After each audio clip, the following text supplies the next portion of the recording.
her. So, Kiandra Johnson is a senior instructor of mathematics at Spelman College. As senior instructor of mathematics, Kiandra consistently strives to not only challenge students, but to make mathematics relatable, engaging, and easy to understand. A native of New Orleans, Louisiana, she received a BS from Xavier University, Louisiana, and an MS from Emory University in Atlanta, Georgia. Kiandra is committed to encouraging students to show them that everyone can succeed in mathematics. This commitment inspires research and implementation of various pedagogical techniques to reach today's students. So we are so honored to have you with us today, Kiandra. We're so excited to hear from you. So without further ado, I will pass it over to you. You are on mute, actually. Let's get you unmuted. There you go. We should be able to hear you now.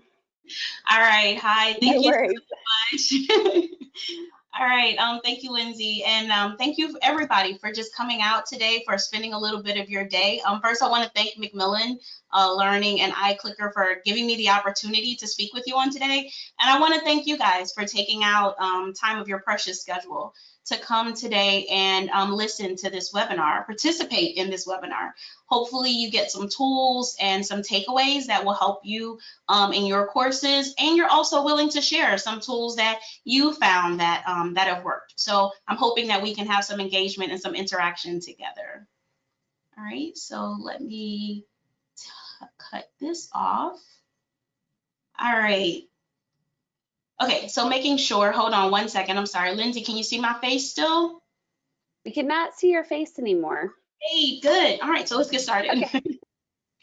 All right, so today we're going to talk about keeping consistency and driving student energy in STEM online courses. So again, as Lindsay said, my name is Kiandra Johnson, and I'm a senior instructor of mathematics at Spelman College. So before we get started, if you are just tuning in, we're going to ask you to look at the instructions to the right side of the screen and go ahead and log into the iClicker Reef app to join the course.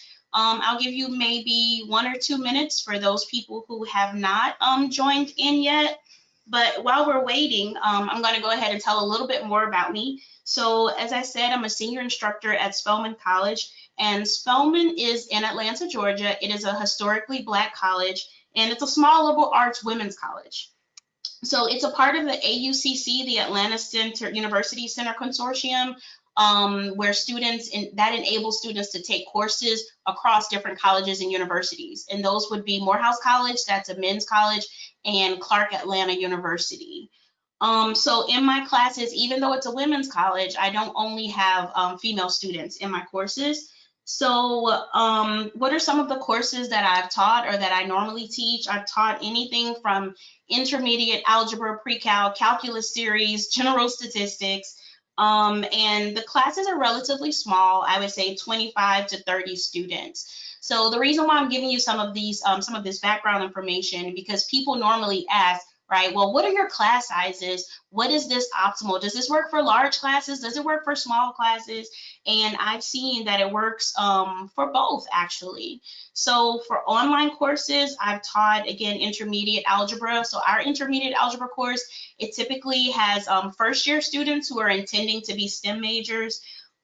This semester, I'm teaching general stats online, pre-calculus, Cal 1, and Cal 2. Well, that's what I've taught or am teaching online. So if you are a STEM professor, you are in the right place. And if you're not a STEM professor, I think you're still in the right place, because some of the things that I'm going to discuss are just general purpose information that can help, I think, any professor.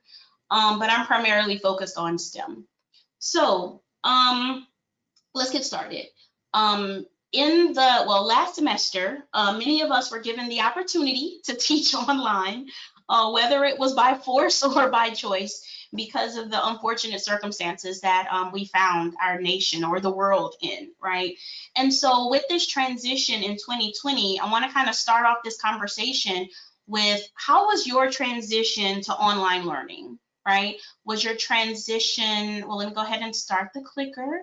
Was your transition seamless? So not at all a challenge, somewhat challenging? Was it okay?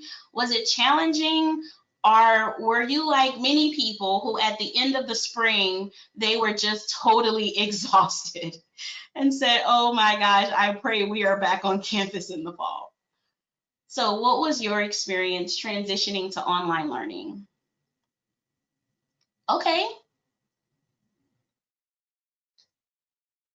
I see we're kind of split. I'll give maybe about 5 more seconds, allow a few more people to respond. All right, so for the most part, I'll go ahead and end it now. So for the most part, we see here that most people found it challenging. So hopefully I will give you some tools that as you move forward, you will find it a little bit less challenging. So in that, what have been some of the challenges you faced in your online class? So again, I'm going to ask you guys to go to the clicker, and this is 140 character. So go ahead and include what are some of the challenges that you did face in your online class. And this time, give about 30 seconds.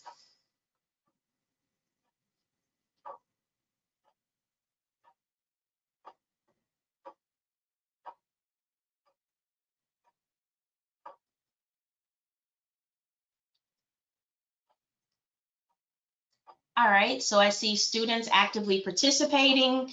Lack of time to prepare. Yes, that was a big one, especially in the spring.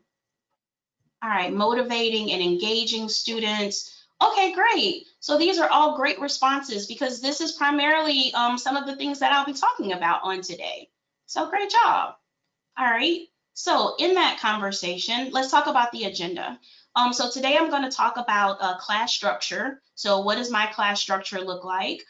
Setting expectations for the students and for ourselves, and looking at tools for engagement. So going back to class structure, I want to look at what are the different modalities used for online instruction and what modality works best for you, right? Figuring out what works best for your teaching style. For setting expectations, what should the students expect and how should they navigate the course? I find that it's important to discuss with students early and often what are some strategies to help them be successful and how do you foresee them engaging in the course? And then finally, we'll end with what tools that I've used to help that engagement and consistent engagement throughout the class, right? So that students aren't falling asleep or they aren't on their favorite Twitter feed. So are we ready? So if this sounds like something that you are interested in, I'm gonna again ask you to go to the chat. I'm sorry, go to the iClicker and say, A, yes, let's go, let's do this. Or B, no, this isn't for me, I'm out. Or C, I'm not sure, but I'll stick around and see what this is about. So I'm hoping for some A's and C's.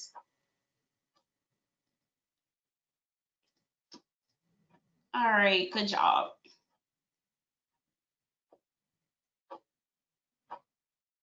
All right, very good. Okay, so I see most people said A, so great job. Let's go, you guys. All right, so again, class structure. When I'm talking about class structure, I want to talk about the different types of online classes or online learning. So we have synchronous classes, we have asynchronous courses or classes, and then we have hybrid. So for me, what is asynchronous? I want to make sure that we're all on the same page, all on one accord with the terminology that I'm using. So for synchronous courses, students do the same activity at the same time. So right before this webinar, I was in my statistics class. We were all online. We were learning together, going through content, working through problems, doing iClicker questions, all at the same time, right? So online or distance education that happens in real time. Whereas asynchronous, the students are working on their own time, so it provides a lot more flexibility. Students are learning the same material, but at different times in their different locations. I find that asynchronous is good when you have students, for instance, I'm on the East Coast and I may have an 8 o'clock or a 9 o'clock class with students who are on the West Coast, right? So a student having to wake up at 5 o'clock in the morning, oh gosh. So a course like that, I would probably lean more to like an asynchronous course. So we call this location independent learning. For me, I'm a little greedy, so I like having the best of both worlds. So in all of my courses, I strive to make them a hybrid course, okay? And my primary focus is interacting with the students, so having direct interaction. Now, when I'm looking at direct interaction, I'm looking for teacher-student interaction, I'm looking for student-student interaction, and student content interaction. So in everything I do, I'm looking for how can I have students to be engaged with me, with each other, and with the content, whether it be in a synchronous format or an asynchronous format. So from what I've discussed so far, what would you prefer? What do you feel is your preferred modality for online learning? So again, if we can go to the clicker. So do you prefer synchronous, asynchronous, hybrid, or D, have you still not decided? So still undecided, which one works best for you?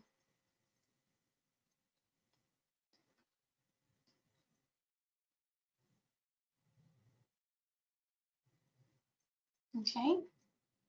All right, I'll give about 5 more seconds. All right, so as the responses are coming in, okay, so some people are undecided, okay, and then most people are kind of like me, they like the hybrid.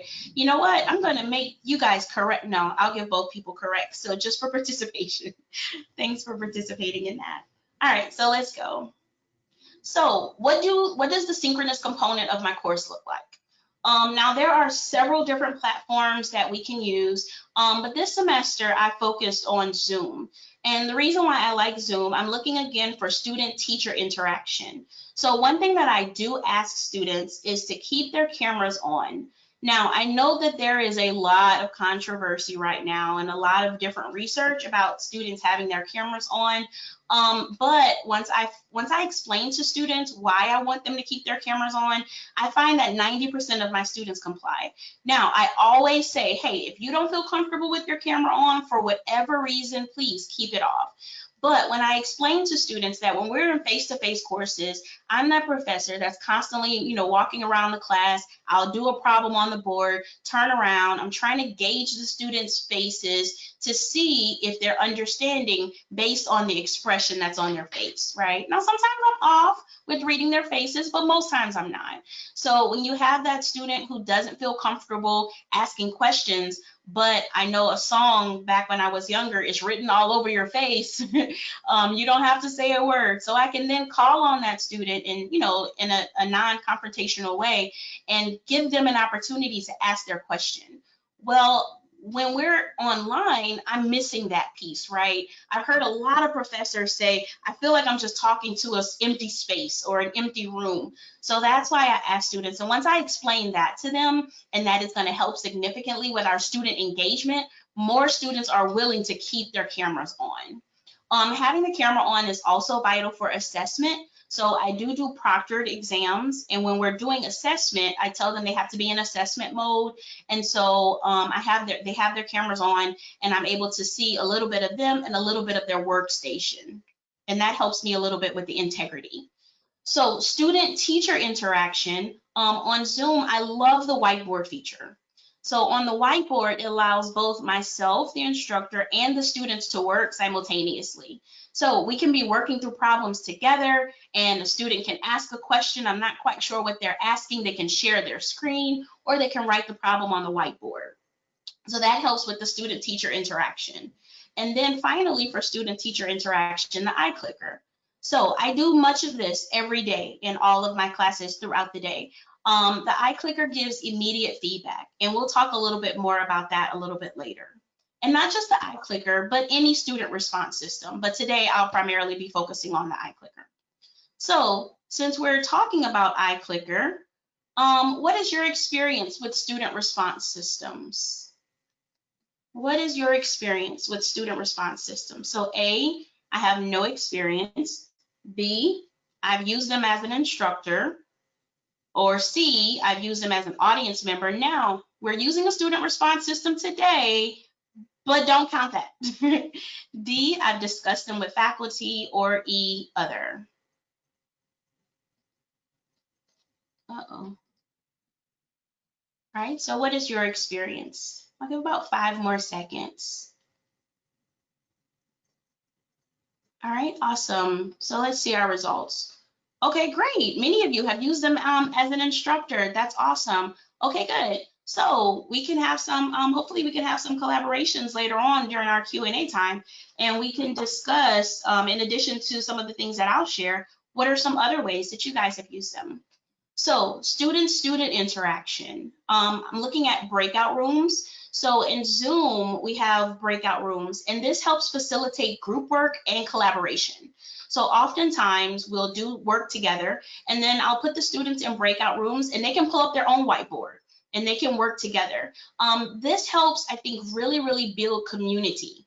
One of the things that I've heard since we've gone online is a lot of instructors, professors are saying, hey, I don't see that community building that we normally see when we're face-to-face. Well, I've similarly heard students say the breakout rooms are really helpful. So when they're in the breakout rooms, they have a chance to talk to each other in a much smaller setting. I never do groups more than about 4 or 5 students, right? And this gives them an opportunity not only to talk to each other, but for that student, again, that's a little shy with asking questions in a larger setting, they can now ask questions in this more intimate setting using the breakout rooms. And I've heard students say, hey, you know, I wouldn't have talked to this person online hadn't we been in the breakout room together. So I'm like, yes. Also with the breakout room that I absolutely love is it gives me an opportunity to hop from room to room and spy on the students. So I have a chance to, you know, listen in on their conversations. And often when they see me come into the breakout room, they're like, oh, Professor Johnson, no. And they want to ask a question. And I'm like, nope, I'm a fly on the wall. I want to hear you guys talk through the problems. I just want to see what it is you're saying. And of course, if I hear them going down a rabbit hole, I'll, you know, correct them. But aside from that, I want them to student-student interaction and learn. So here are a couple of the tools that I've used in my in my synchronous courses. So again, Zoom, iClicker, and if your college has Blackboard, I know Blackboard Collaborate Ultra is pretty similar to Zoom or Microsoft Teams, and then here are some others. All right, so question, which one of the following tools have you used most in your online classes? Which of the tools have you used most in your online classes?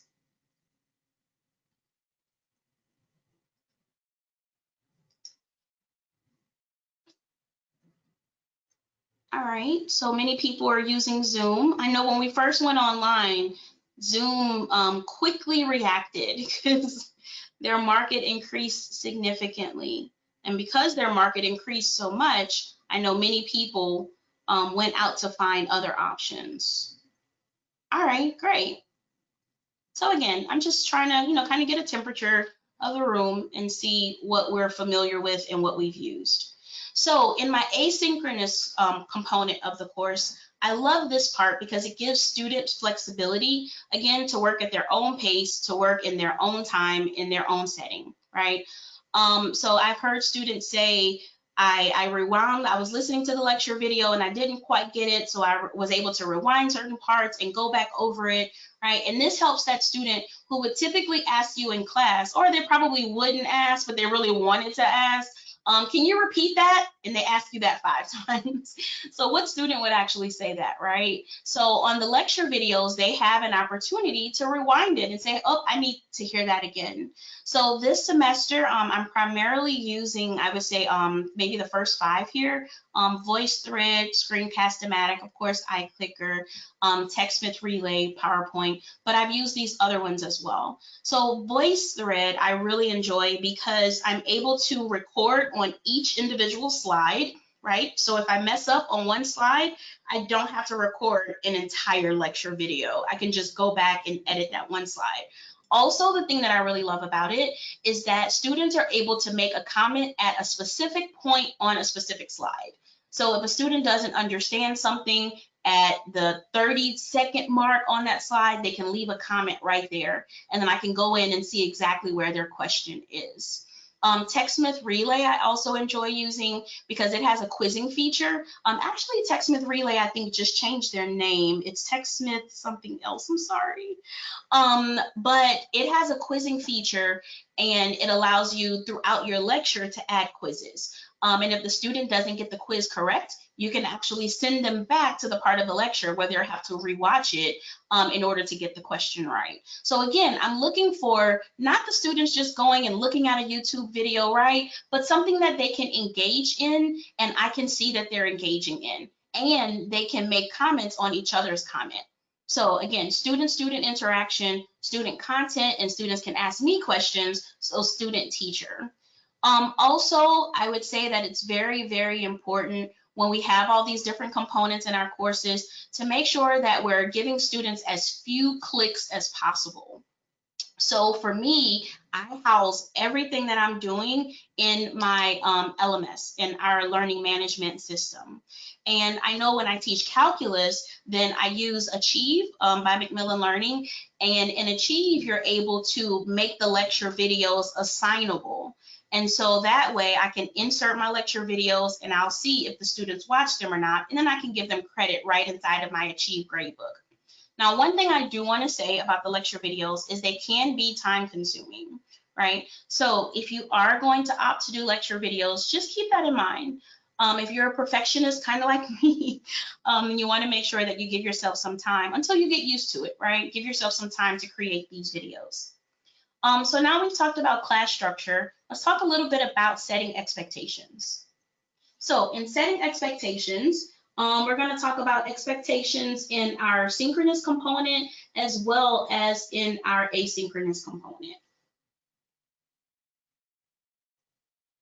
So in my synchronous courses, when I'm setting expectations, I would put something like this in. So at Spelman, we use Moodle. So I'll have 2 documents in my Moodle course. A typical day in IA, right? So that's letting the students know what to expect when you sit inside the synchronous course. So a typical day will outline for students, again, what to expect. I tend to allow the first 5 minutes as a temperature check time. I think that warrants the times that we're living in now. But this allows students time to log into class, right? To log into their iClicker if we're using iClicker that day. For me to ask them, hey, how are you doing? How is your day going?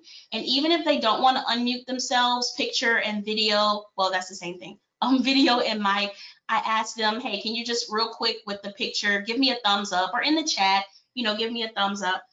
Maybe I'll do an icebreaker activity that has absolutely nothing to do with the course. But this tends to help students to warm up. This tends to help them to refresh and refocus, right? We are going through so much, the students are going through so much. So this tends to help them to focus on, okay, now I'm in class, I'm not thinking about what happened before this moment, and I'm ready to succeed in my class. So how do they succeed in this course? I also like to give them tips and tools on how to succeed, and not just in the synchronous course, but also in the asynchronous. So in my courses, I set it up as a weekly schedule. So in the syllabus, right, I communicate them in the beginning of the semester with the syllabus, but I'll give them a complete calendar in the syllabus. But every week I'll take that calendar, especially if the calendar has to be altered, right?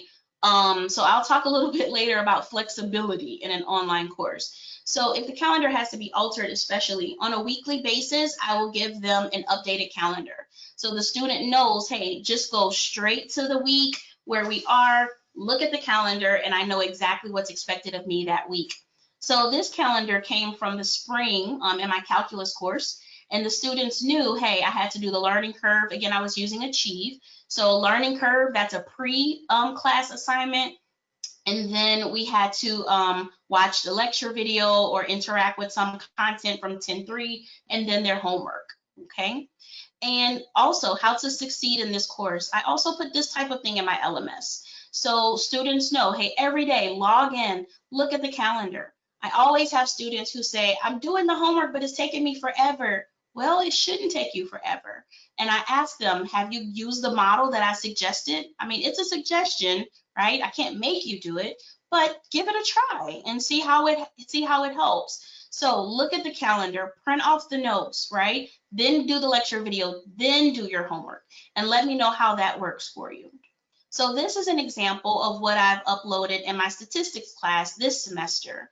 So again, I'm telling students to complete lecture 4.3. Well, what does that mean, right? So I want to take away any ambiguity from the student. So I'm going to tell them, hey, complete the lecture video. What does that mean? Print off the notes, right? If you don't have a printer, write them out. Watch the lecture video. Take notes on the lecture video. Don't just watch it. It's not a movie. Leave comments, and then complete the iClicker assignment. So all of these things are a part of you completing lecture section 4.3. And I've found that this has been very helpful, giving clear expectations to students so they know exactly what I'm expecting of them. So let me ask you a question. Do you feel clearly communicating expectations and strategies of success to students is important? A, yes, B, no, and C, I struggle with this one a bit. It depends on the level of the course. So I realize I tend to communicate a lot more with our first year student courses than the upper courses. So what do you think? Okay, awesome. We have a resounding yes. All right, great. Okay, cool. So I feel like I'm in the right place. Oh, we already missed that. So what are some strategies you use to communicate expectations to students?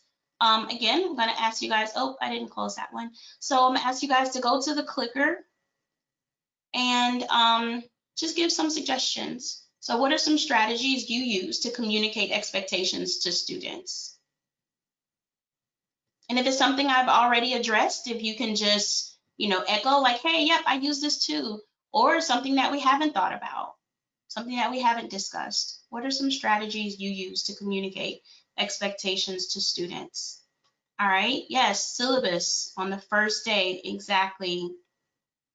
Having a presence online, yes, so they know that we're not just looking, that we're there. Calendar, syllabus, weekly announcements. I was doing that at the beginning of the semester and then I stopped. Maybe I should go back to it. Weekly assignment slides. These are all excellent. Okay, so for the most part, I see people saying weekly assignments or weekly messages and the syllabus. All right, uploading examples and instructions. Yes, that's a good one. I've created a couple of examples and I put them on Moodle. So videos rather, explaining to students, hey, this is how you upload an assessment. So if they're unsure, go watch the video so you can see how to upload the assessment. Weekly assignments, office hours, communications, okay, all very good. You guys, thank you so much for each of your responses.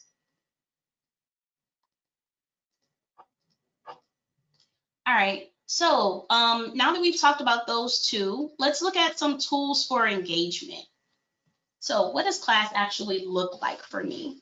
So I embrace the gradual release model. I do, we do, you do, right? So when we're in class, well, you do together and then you do it alone.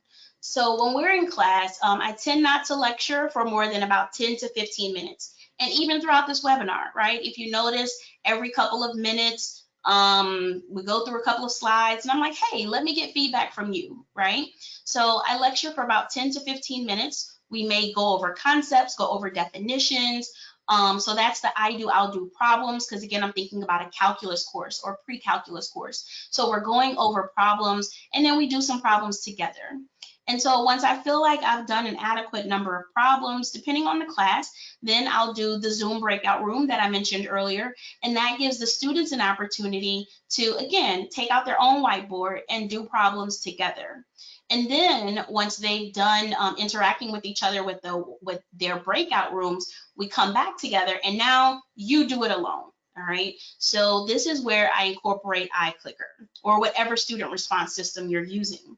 So this is a self-assessment, and yes, it gives immediate feedback, but not just for the professor. I love that it gives immediate feedback for the student. right? How often have you heard students say, hey, I thought I knew what I was doing. I took this assessment and I bombed it. I don't understand. And so for me, that breaks my heart because I'm thinking, well, why didn't you know 2 weeks ago that you didn't understand? So this gives them an opportunity while we're in class to say, okay, I think I'm good with this. They do the clicker, and then you'll hear some students, if their mics are off, they're like, yes. And even when we're not online, I use this exact same format in my face-to-face classes. So I hear those students saying, yes, I got it. Or wait, what? And that gives them an opportunity to ask those questions before we continue to build onto new content. So here would be a typical calculus course. So today we're going to pretend, and you are my calculus students, yay. So I think most of the people in the room are STEM related. So yeah, we're going to pretend. So today we're going over product rule and quotient rule. So first, I'll spend a few minutes going over the rules, maybe how they're derived, tools to help them to remember the rules and things like that, right? And so once maybe I'll do an example or two to discuss the rule. And then once we've done that, we're going to say, okay, let's do a clicker question. So again, we're going to pretend that we're going back in the future, everyone. And oops, hold on. I need to change this from short answer to multiple choice. And I'm going to ask you guys to, yes, go ahead and answer this question. Now look, if you've never had calculus or you're saying to yourself right now, Kiandra, it has been 20 years since I've seen a calculus question, then just guess. I just want to show you guys something. All right, so in class, again, this is what the students would experience right now. Is your heart pounding? No, I'm just playing. All right, so we'll give about 10 more seconds.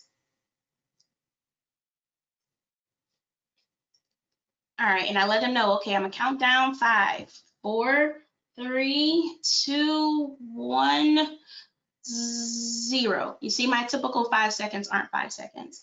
All right, okay, so maybe we do have some STEM calculus, people who remember calculus, great job. All right, so we see here in the iClicker setting, now right now I'm sharing my entire screen, right? But if I was in class, I wouldn't share my whole screen, I would only share the PowerPoint part, and then I would see this, or I can make this available for students to see also. But what I do want you to see is now I'm gonna mark the correct answer. Right? You see the correct answer is A, and I want you to look at your device and see what you see. So imagine you as a student, right? And you can get that immediate feedback and you're like, okay, yes, I'm good, or no, I'm not. And so then at this moment, we have the students who are able to say, Professor Johnson, can we talk about this? I thought it was B because of this, or I thought it was C, right? Or I'll just go through the questions and ask them myself in case, again, we have that student who's not comfortable asking. So after we do that, then okay, now let's go through some problems. So we talked about concepts. I'll use the whiteboard feature and do a problem, right? And then after we do the problem, then again, I'll go back through it and say, okay, when we're using the product rule, we know we have the first function, the second function, we take the derivatives of the respective functions, we plug it in, and we get the answer. So again, I've already used the whiteboard feature to talk through the problem, and now we're just recapping. So then here's a you do problem. So as soon as they see this icon here at the bottom, they know, hey, we're about to go into a breakout room, and example 2 is for you guys to do on your own. So they'll write the problem down and then do it. And then we come back together, and then again, we're going to go through example 3, right? And then here's a you do problem. This gives them an opportunity to practice themselves. And now we're right back to an iClicker question. Now, one thing that I do want to say about the iClicker questions, I'm using Achieve in my calculus course, and unfortunately, I am not smart enough to create awesome multiple choice calculus questions. So I was so very grateful when I saw that all of these questions were pre-curated in the Achieve package for the calculus, and for every single section, there were questions. And so I could go in and I could select which questions I wanted. And they weren't just, you know, hey, what's the derivative of this type questions? Many of them were more conceptual. So I was able to check the students' conceptual understanding and not just like, you know, remote problem sets. All right, and then here's the summary. And so that would be a typical class session for us. So a 50-minute class session. All right. So again, I want to dig a little bit deeper into iClicker since that's what I'm using this semester. So it is a student response system. In iClicker, you've seen so far, it has multiple choice, free response, numerical answer, target response. So one that I've particularly liked is the target response. And I would use that, for example, if I'm doing a calculus problem, something graphical, and I'm asking students to find the min-max or points of inflection or something like that, right? So I've also seen target questions used as maybe icebreakers. So maybe on the first day of class, you can put up a graph on the screen and say, hey, where are you guys from? Go and click where you're from. So again, just giving you kind of a point of reference of your audience. So today we're going to do an iClicker target question. And the question is to locate the maximum on the following graph. Locate the maximum on the following graph. So again, if you haven't had calculus or if it's been too long and you don't remember, no sweat. I understand. Just guess. And so in answering this question, you're going to just take your mouse and kind of hover over where you think your answer is and go ahead and click that mouse. All right. I'm going to, let's see if we could maybe get 10 responses.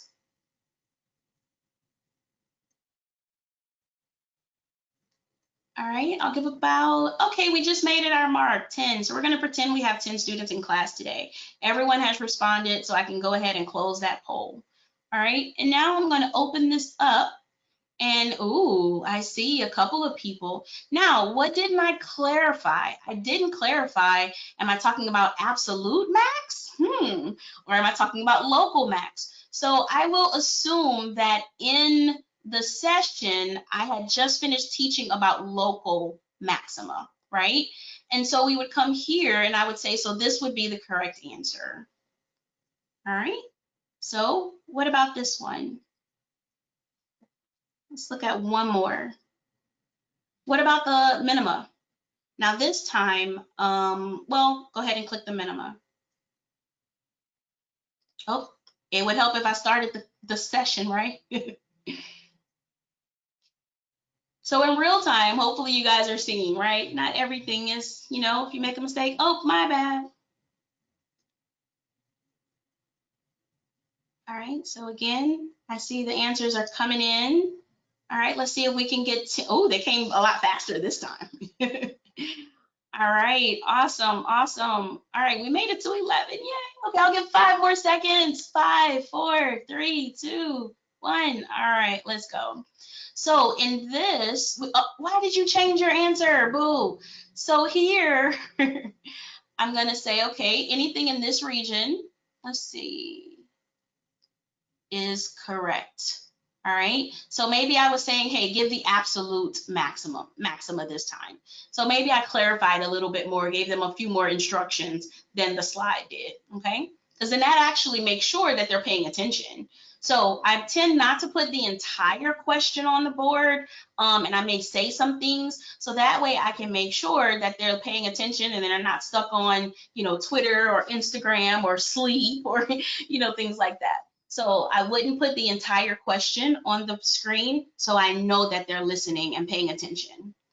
All right, so some benefits of using a student response system. Again, it enhances student engagement. You get immediate feedback for the professor and the students. So many of you in the beginning, you mentioned that, you know, what are some of the challenges that you face? Students staying awake, students being inactive. So hopefully you see, you'll see some examples of how to keep them active. It gauges the mastery of the content before building on new content. Now, this is extremely important to me as a math professor because math is so cumulative, right? And I always explain to my students that math is like, and many STEM disciplines are, it's like building a house. So there's a lot of care that's taken on building the foundation. And then once the foundation is built, the walls go up, pretty seamlessly. It's a lot harder to go back and fix that foundation once those walls are there. So it is so important that the students have mastery of the content before we build upon it. And that's one of the biggest things that I found student response systems have helped for me and my students. So particularly a benefit of iClicker is the performance and participation. I love this feature because you can, as a professor, you can control the percentage of points that the students get for performance and participation. So for example, if they answer the question, I may give them 0.3, right? And then if they get it right, I'll give them 0.7 or 0.5 and 0.5. So that way, if the student isn't getting the question right, they don't feel so defeated, right? They get some points for trying, but again, you have control over that. And also with attendance. So as soon as you clicked on, I could have set it to attendance. So when you answer your first question, that gives me your attendance.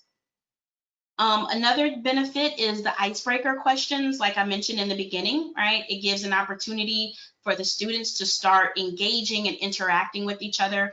And doing icebreaker questions and asking, hey, how are you doing? Doing that temperature check, I find it also helps with student engagement because it gives the students an opportunity to speak for the first time.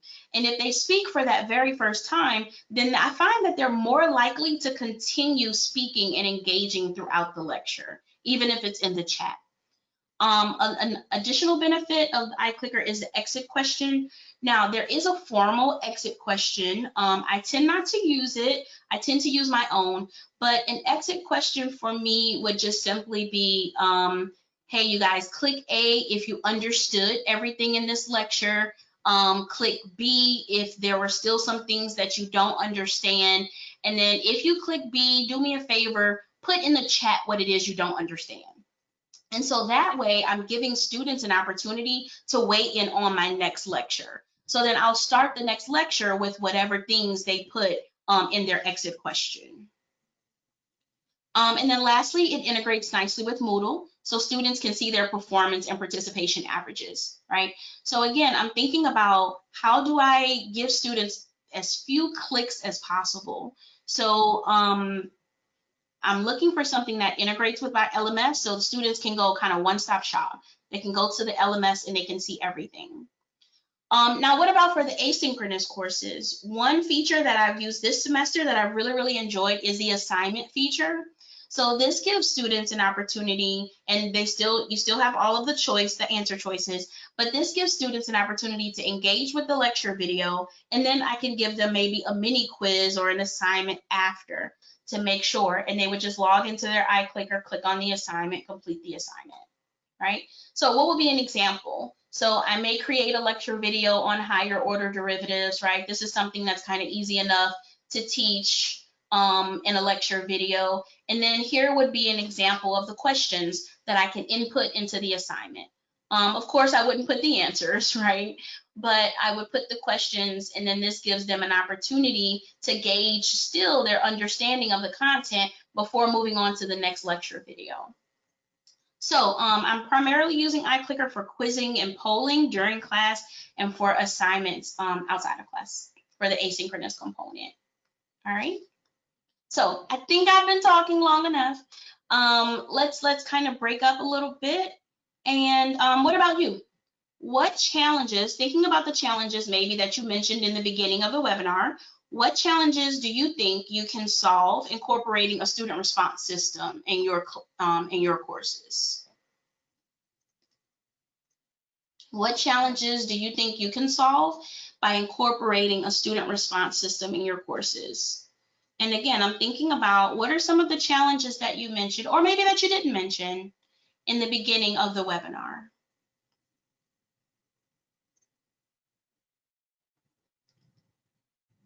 All right, student participation, passively watching the lecture, yes. Student engagement, the exit poll, yes, I love the exit poll. Okay, that's fair.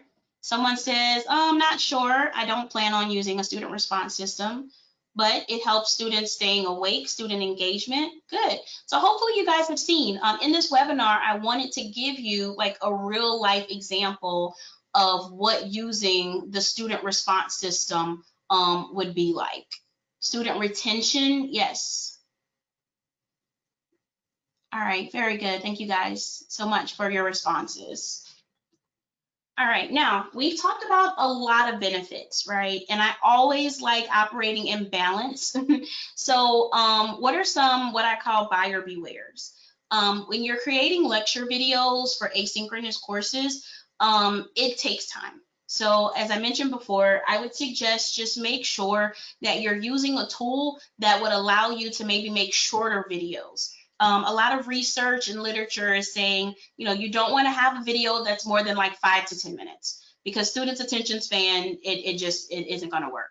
And I think that's good for both students and instructors because again, if you're creating a 50-minute lecture video, what if you mess up? You may not be good. Like me, I'm not good at the editing. I'm good at clipping in the beginning and clipping on the end, but the editing in the middle, so if I mess up at 45, oh man, I'm in trouble, right? So I try to keep it to 5 to 10 minutes because I can redo a quick 5-minute lecture video. And keeping a script or something like that is helpful also. Avoid using too many tools. So I know I've given you guys a lot of tools, but I don't use all of them in each of my courses. So for instance, in my statistics course, I'm using Zoom. I consider Zoom a tool. So I'm using Zoom, VoiceThread, and iClicker, right? And that's it. So I wouldn't use TextMyth Relay and YouTube, and because again, I just find sometimes students get confused because they don't know, okay, what am I doing today? Do I have my phone? Do I have my laptop? Right? So I would suggest maybe keeping it down to maybe 2 to 3 tools that you're using throughout the course. Immediate feedback, if you are doing the asynchronous component with feedback, just keep in mind that might be a lot of emails, right? So setting aside some time just to read emails, I found that has been the most challenging.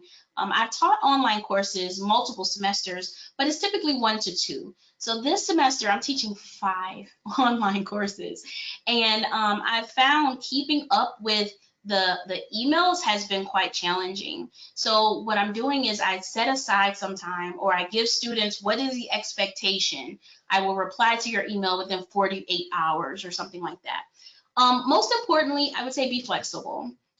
Be flexible with students, understanding that yes, we were thrust into this online environment, but for many of them, so were they, right? So this is their first time taking online courses as well. And many professors have had a lot of training and a lot of tools out there to help us to be great online instructors. But students don't really have, or at least I haven't seen, so please correct me if I'm wrong, students don't really have that much to show them how to succeed in an online class, right? So I would say be flexible. Also be flexible with yourselves. A lot of what I have done through online teaching is trial and error. Right? I do something, it's great, or I do something and it's horrible, right? And so I have to forgive myself and move on. So I'm constantly asking for student feedback, right? Because I do want to know what was their learning activity, how were they engaged with the content and with the activity. And then I'm thinking about, okay, how can I alter this activity and make it better the next time? And then lastly, be flexible with technology. Keep in mind, technology is not infallible. The internet will fail. So have a backup plan. I'm always thinking about what's my backup plan in case my plan A doesn't work. All right. So at the wrap up, my goal is to maintain active engagement and interaction, both in my in-class, so my synchronous, and my out-of-class asynchronous learning activities. And today I've talked about my class structure, setting expectations, giving students tools to succeed, and some tools for engagement using Zoom, the whiteboard, the breakout rooms, and a student response system such as iClicker. All right, and you guys, that is all that I have today. So if you have any questions at this time, I think Lindsay is going to maybe look at some questions from the chat or maybe just some comments, and we're going to entertain some questions right now. Yeah, we have a few questions coming through. Again, feel free to send them through the chat or the questions panel. I see a couple of folks, Julie, have their hands up, so feel free to send those through so we can get those answered. Okay, first question for you. How have students surprised you with that immediate switch to online classes? I think students have been pretty forgiving. I've talked to them, and they've really been willing. Like when we were first thrust into online, I had a conversation with them, and I told them, hey, I taught online several times, right? But many of your professors have not. So I think it's very important for us to give grace, kind of like I mentioned, flexibility, for us to give grace to each other. And I think once I had that conversation with them to let them know, like even in me teaching online courses, I taught maybe 1 or 2 per semester, and then the other ones were face-to-face, but I've never taught so many, right? So, even though I have the 48-hour communication statement, if it takes an extra day, give me some grace. And I think the students have been, what surprised me the most is their graciousness, right? And they really got the attitude like, hey, we're in this together. We're going to do this. And so I was very, very proud. I think once I was transparent with them to let them know, hey, these are my weaknesses, these are my strengths, then they were willing to really jump in the water, I would say, and embrace all of the different tools that we were using in class. Okay, great. Another question, do you set up breakout rooms ahead of time so that students can stay with the same group members in their breakout rooms, or is it random? So I typically let the students decide that. So in one of my courses, they are in the same breakout room at least every 2 weeks. They're in the same breakout room. Well, they're in the breakout room with the same group, because again, I want them to build that community. And this is primarily with my first year students, because many of them, no one knows each other. So I'll let them stay in the same group together, but I don't want them to only get comfortable with that 5, right? And so maybe for 2 weeks, I'll put them in the same breakout group, and then the next 2 weeks, I'll switch them around and put them in the same breakout group. And one of my courses, I put them in a breakout group based on how they're progressing through the course. It's a semi-self-paced course, so it's already has a hybrid structure. And so typically students that are on the same chapter, if you will, they'll be in a breakout room together. And what I found is they typically tend to move together anyway. So they are in the same breakout room with their peers. So I use both models. Okay, perfect. All right, next question. So you mentioned that technology is trial and error, that you've gone through a lot of different things that have crashed and burned or worked. There's a couple of questions on, how long did it take you to work out which tools you would use for different formats or different courses? Honestly, I would say an entire semester. So I would go through that course because, of course, as soon as something doesn't work the way that you want, I'm not that person to just, oh, I'm going to throw it away, right? I'm always trying to catch and correct and see how I can edit it. See, if I need to give myself a little bit more time or give myself some grace and, things like that. So honestly, I would say when I'm preparing for the next semester's course, I really sit down and think about, okay, what worked and what didn't work. Also, I like to keep a journal throughout the semester of like what worked and didn't work. So when I'm preparing for that next semester, maybe those 3 weeks before, I think a great online course, if you spend an adequate amount of time before the course and get the entire course laid out, then while you're in the course, you can just be correcting things and addressing things with students. I would say as of the first day of class, I try to make sure that about at least 85% of my course is already set and on the LMS. Now, I may hide it from students, but at least it's there. And that way, that gives me a chance to go in and make edits. But in that first, like in the 3 weeks before the first day of class, then I'm thinking about, okay, what worked, what didn't work, and then I make those edits for the next semester. Okay, perfect. Next question, and we've got probably time for one or two more. How do you manage grades and data when you have a hybrid course? It's been a challenge for me to reconcile who is in the synchronous part of the course and who is in the asynchronous part. So, okay, so speaking to that, so I don't have the two courses, right? So what I do is they're just different components of the same course. So everyone is in the synchronous course. When we meet synchronously, everyone is there. And then when we have the asynchronous components like the lecture videos and things like that, everyone is responsible for engaging with those.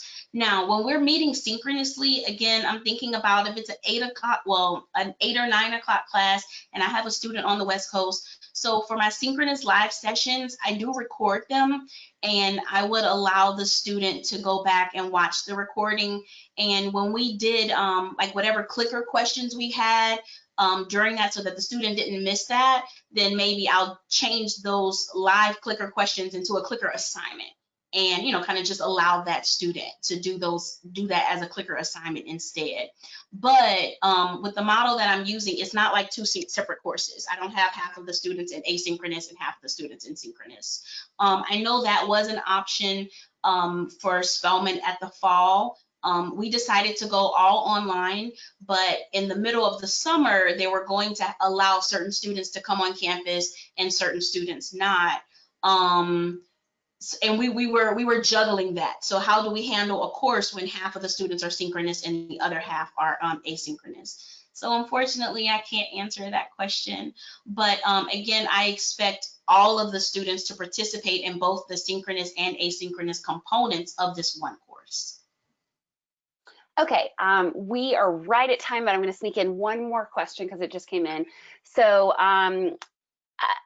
the question is, how are you treating remote learning versus online classes? And I think remote learning might mean synchronous and online mean asynchronous or vice versa, but both online. The person is saying sometimes in my online class we'll use different group work. Can you still use breakouts in those scenarios and iClicker? So if I'm understanding the question correctly, you can. So if you're doing remote work, so that would be asynchronous.